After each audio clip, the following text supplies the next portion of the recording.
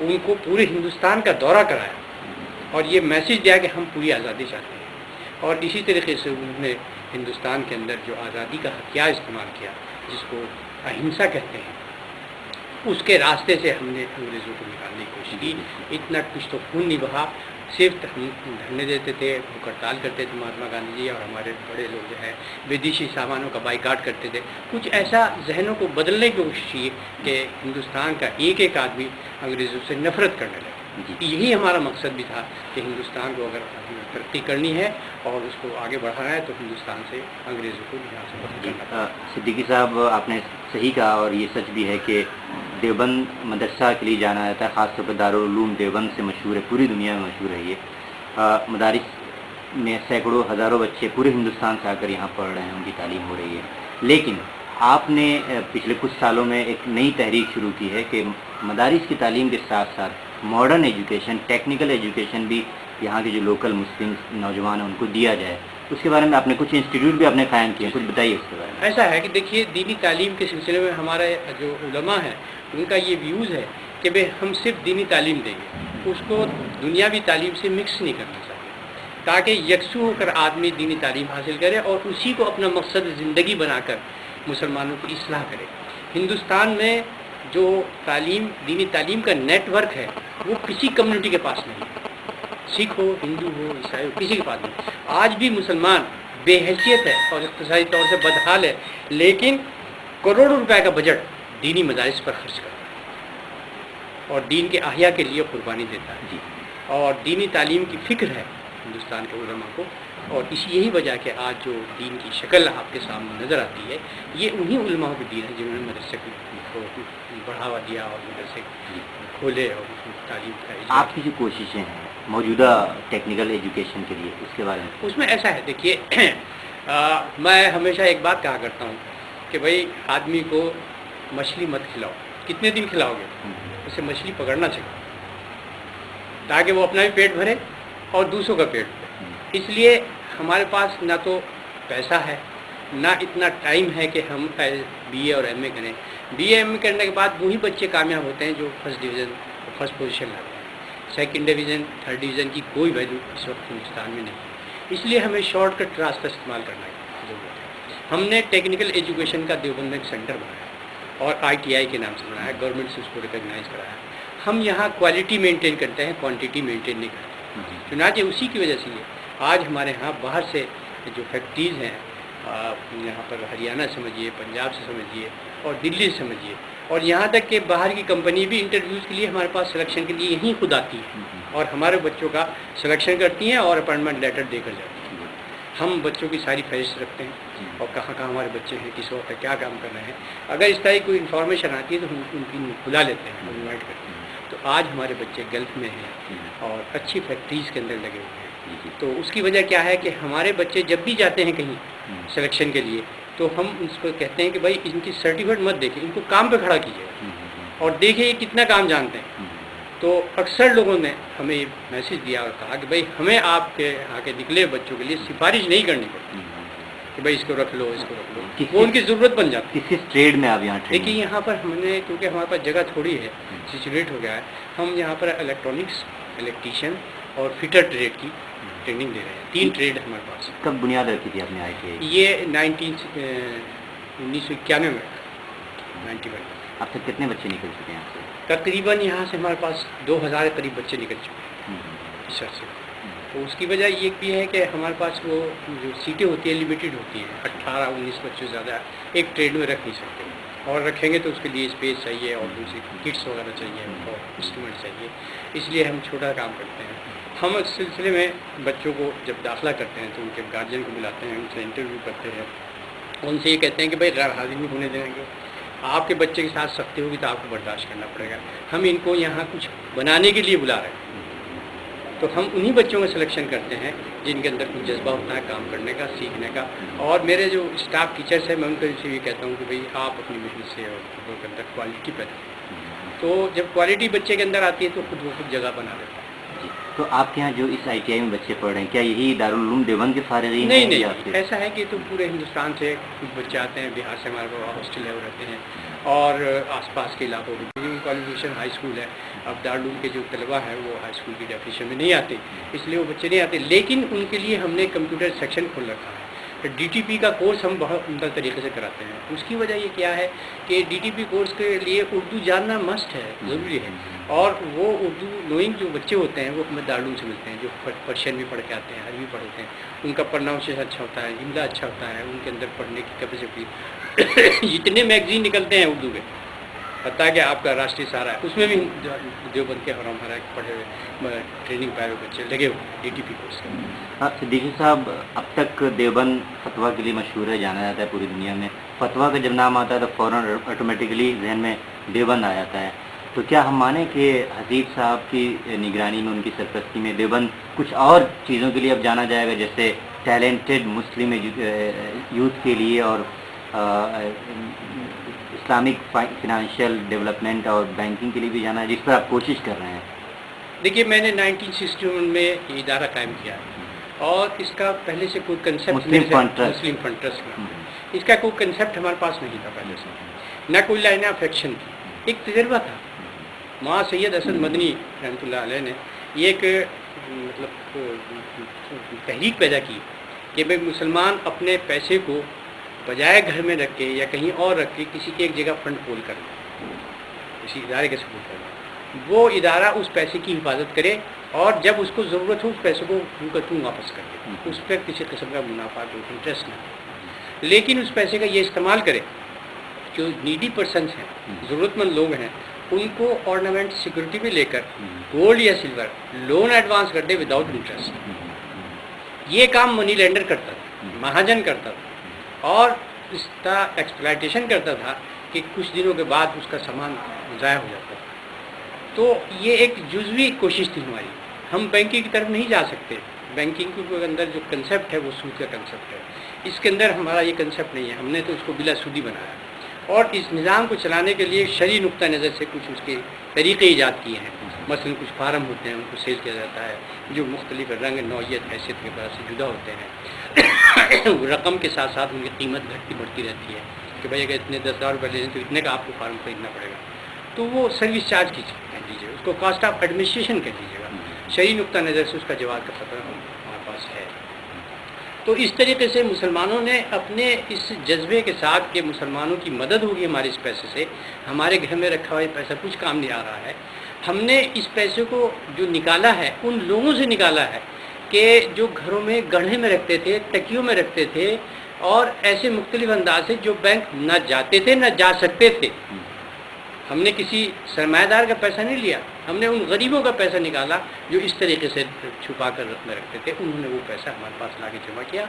آج میرے پاس تقریباً ہمارے اس ادارے کے اندر 28 کروڑ روپے کی ڈپازٹ ہے، اور یہ سارے ہندو مسلمان سب کے ہیں. میرے ہاں کوئی یہ ریسٹرکشن نہیں ہے کہ بھائی یہ ادارے کا دروازہ مسلمانوں کے لیے ہی ہے، غیر مسلم کے لیے. کتنے اکاؤنٹ ہولڈرس ہوں گے؟ ہمارے تقریباً 65,000 اکاؤنٹ ہولڈر ہیں، اور ہر وہ آدمی جو مسلم فنڈ سے ٹرانزیکشن کرے گا، اپنا اکاؤنٹ کھولے گا اور لین دین کرے گا، یہ فیسلٹی ہم اسی کو پرووائڈ کرتے ہیں. اس لیے جب تک جمع کرنے والے پیدا نہیں کریں گے ہم لون کہاں سے پاتے ہیں. اس لیے اس طرف جذبے کی طرف لاتے ہیں کہ دیکھو بھائی تمہارا پیسہ گھر میں رکھا، کوئی فائدہ نہیں پیسہ. یہاں اگر کسی آدمی کی ضرورت رفع ہوتی ہے تو اس کا تمہیں اجر بھی ملے گا اور قوم بھی ڈیولپ ہوگی. اس 48 سال کے اندر ہم نے کسی کا چھلا نہیں بیچا، کوئی ایک چیز نہیں بیچی. جس کا 10 سال سے سامان رکھا ہوا ہے اس کا ہاتھ ہمارے ہاتھ کے نیچے دبا ہوا ہے، سامان موجود ہے، ہمارا پیسہ ضائع نہیں ہو سکتا. ہم جب چاہیں گے جس وقت چاہیں گے سیل کر کے رکھیں. تو لیکن پالیسی ہماری یہ نہیں ہے.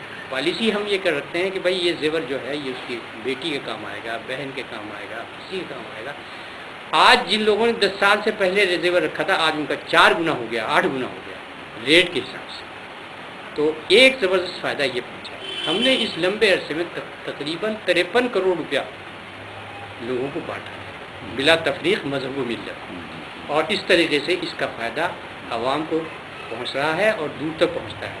لیکن باہر کے لوگ اس سے زیادہ استفادہ نہیں کر سکتے. اس کی وجہ یہ ہے کہ باہر کے لوگ ہمارے اکاؤنٹ ہولڈر ہو نہیں سکتے. اس کی وجہ یہ ہے کہ میرٹھ سے آدمی روپیہ جمع کرنے کے لیے چلے، راستے کا رسک لے، خطرہ بھی لے، پھر پیسہ نکالنے کے لیے آئے، راستے کا رسک لے، خطرہ مول لے. تو اس طریقے سے دیوبند اور آس پاس کا دیہات 40-45 کلومیٹر ایزیلی آ جا سکتا ہے. وہی اس کے بینیفیشری، وہی اس سے استفادہ کرتے ہیں. اگر ہم نے یہ دروازہ میرٹھ، مظفر نگر، دلی والوں کے لیے کھول دیں تو پھر یہاں والے محروم ہو جائیں گے جو ڈپازٹ کرتے ہیں، اور وہ باہر کے لوگ جو ڈپازٹ بھی نہیں کرتے اس کا فائدہ اٹھا لیں. جی صدیقی صاحب، ایک آخری سوال اس سلسلے میں. جو لوگ پیسہ آپ کے پاس جمع کرتے ہیں، اگر وہ 5 سال یا 10 سال پیسہ نہ لیں، لون کی شکل میں بھی نہ لیں آپ سے، تو کیا ان کو آپ کچھ نہیں، کچھ بینیفٹ دیتے نہیں، ہیں؟ Just like current account. ابھی ہم نے ایک ریسنٹلی تقریباً پچھلے 2 سال سے ایک مائکرو فائنینس ہیلپ لائن بنائی ہے. اور ہیلپ لائن یہ ہے کہ ہم جو بازار میں بیٹھے ہوئے دکاندار ہیں ان کے کاروبار کو اپلفٹ کرنے کے لیے، ڈیولپ کرنے کے لیے، اگر اس کو کسی انسٹرومنٹ کی ضرورت ہے، جیسے سینے کی مشین ہے، پیکو مشین ہے، جوسر ہے، مکسر ہے، گرائنڈر ہے، اور لیپ ٹاپ ہے، کمپیوٹر ہے، اس طرح کے آئٹم اگر وہ اپنے کاروبار کو ڈیولپ کرنے کے لیے ہم سے لینا چاہتا ہے تو کوئی ایک پیسے کا چارج نہیں ایکسٹرا. جتنے کا سامان اس کو جہاں سے وہ لینا چاہتا ہے وہاں سے اس کو خریدوا کے دیتے ہیں، اور 200 دن کی انسٹالمنٹ میں اس پیسے کو حاصل کر لیتے ہیں. یہ 99% ہمارا کامیاب سیکشن چل رہا ہے، اور اس سے مسلمانوں کو بہت فائدہ پہنچ رہا ہے. جو آدمی مارکیٹ میں بیٹھا ہوا ہے وہ ہماری قسط نہیں روک سکتا. ہمارے روزانہ کا جو آدمی جاتا ہے روزانہ اس کو پیسے وصولا ہے، تو ہمیں ایک پیسے کا بھی لاس خاص کریں، اور ان پر کسی طرح کا کوئی دباؤ بھی نہیں ہے کہ بھائی اگر ہم نے 10,000 روپے کا اسے کمپیوٹر لے کے دیا، ہم نے 11,000 وصول، 10,000 کے ہی قسطیں وصول کریں گے 200 دن کے اندر. کوئی ایک پیسہ ایکسٹرا ہے، اور کوئی مطلب زیور نہیں ہے. صرف شخصی ضمانت لیتے ہیں اور اس کی دکان دیکھتے ہیں. ریڑے والے ہیں، رکشہ والے ہیں. اب دیوبند میں ہم ڈھونڈتے پھرتے ہیں کہ کوئی رکشہ والا ایسا مل جائے جو کرائے پہ چلاتا ہو، اسے کہیں کہ چھوڑ دے کرائے پہ، ہم سے رکشہ. ریڑے والا کو پتہ لگے کہ بھائی کوئی ریڑے والا کرائے پہ چلا رہا ہے، چھوڑ دو. یہ چھوٹے چھوٹے لوگ ہیں جو بالکل زمین سے جڑے ہوئے ہیں، ان تک کسی کی رسائی نہیں ہے. وہاں ہم پہنچے اور ہم نے اس معاشرے کو اوپر اٹھایا. ہم عورتوں کو گھروں میں مشینیں دیتے ہیں، وہ مارکیٹ میں جو ٹیلرز بیٹھے ہوئے ہیں ان کا کام ان کے ہاں جاتا ہے. وہ جناب 4 بچیاں محلے کی اکٹھی کر لیتی ہیں، 4 مشینیں ہم سے لگوا لیتی ہیں، اور دن بھر کام کرتے ہیں، کم سے کم 60-70 روپے روزگار پیدا کرتے ہیں. اس طریقے سے ہم سوچتے ہیں اور اس کو آگے بڑھاتے ہیں. حسیب صدیقی صاحب، کیا کوئی فیوچر پلان ہے مسلم فنڈ ٹرسٹ کو ایکسپینڈ کرنے کا، اس کو آگے بڑھانے کا؟ دیکھیے، ایسا ہے کہ ہمارے سامنے کچھ مجبوریاں ہیں. ہم یہ چاہتے ہیں کہ گورنمنٹ ہمیں مستثنا کرے. ہمیں اس ایکٹ کی اور ڈیفینیشن میں ہم چیریٹیبل ٹرسٹ کے اندر ڈیل کر رہے ہیں. ATG وغیرہ کا ہمارے پاس سرٹیفکیٹ ہے، 12A کا سرٹیفکیٹ، تو ہم ٹرسٹ کے اندر ڈیل کر سکتے ہیں. ٹرسٹ کی ڈیفینیشن یہ ہے کہ کوئی بزنس ہم نہیں کر سکتے، بزنس ایکٹیویٹی نہیں ہو سکتی. لیکن بزنس ایکٹیویٹیز کا جو آج رجحان ہے وہ اس طرح کا کنسیپٹ ہے کہ آدمی مل کر کوئی کاروبار کرے تو فائدہ نہیں پہنچتا ہے. انڈیویجول کیپیسٹی میں آدمی اگر کوئی محنت کرتا ہے تو وہ اس کو ڈیولپ کر لیتا ہے. تو اس طریقے سے ہم 1-1 لاکھ روپیہ، 1.5 لاکھ روپیہ لوگوں کو زیورت کر دیتے ہیں، اور وہ اپنے کاروبار کو ڈیولپ کرتے ہیں. کوئی سال بھر کے لیے پیمنٹ کر رہا ہے، کوئی 6 مہینے میں دے رہا ہے، کوئی 1.5 سال میں دے رہا ہے. ہم اس سے خود ہی پوچھتے ہیں بتاؤ اس پیسے کو کب واپس کرو گے، تو وہ ایزیلی خود ہی کہتا ہے جی میں اتنے دنوں میں واپس کر دوں. کیا کوئی ایسا پلان ہے کہ جو پیسے آپ کے پاس لوگ دے رہے ہیں ان کو آپ شریعہ کمپلائنٹ جو شیئرس ہیں، اسٹاکس ہیں، اس میں انویسٹ کریں تاکہ ان کو بینیفٹ بھی ملے؟ دیکھیے، ایسا ہے کہ جو پیسہ ہمارے پاس ہے وہ لوگوں کا ڈپازٹ ہے، امانت ہے. امانت کو ہم کسی ایسے کام میں نہیں لگا سکتے کہ جس میں نقصان اور نفع کا سودا ہو سکتا ہو. اسلامی شریعہ یہ کہتی ہے کہ کاروبار وہ کاروبار ہے جس میں اندر نفع میں شریک ہو انسان اور نقصان میں بھی شریک. اسلام کا جو کنسیپٹ ہے اور سودی جو کنسیپٹ ہے اس میں صرف یہی فرق ہے.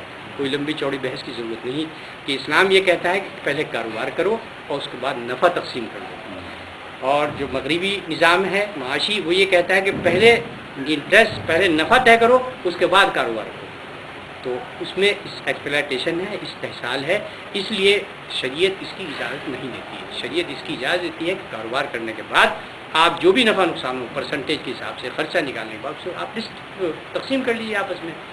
یہ کنسیپٹ ہندوستان قبول کرنے کے لیے تیار نہیں. آج بھی منموہن سنگھ یہ چاہتے ہیں کہ ہندوستان کے اندر جو عرب ممالک کا پیسہ ہے وہ آئے، وہ لگے اور کاروبار ہو.